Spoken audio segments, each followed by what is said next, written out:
Hey guys, in this video I'm going to show you how to get gold in Viking Rise. If you find this video helpful, please consider to like this video and subscribe to my channel. In saying that, let's just jump straight into the video.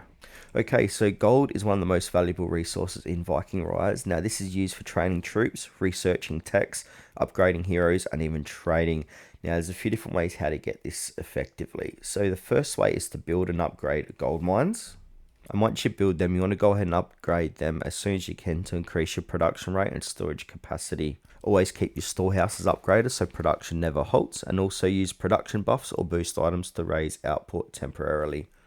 Now we can also gather gold on the world map, so look around your map and find the gold deposits or rich veins across the map. High level deposits give more gold per trip, so target them when possible. Also use heroes with gathering or economy talents to gather faster and carry more, and always keep all marches active, don't let troops sit idle. Now another way to do this is to complete quests, events and achievements, and these give gold bundles as rewards. So participate in seasonal or limited time events, which often give large gold rewards. Completing achievements or long-term goals also yields one-time gold bonuses as well.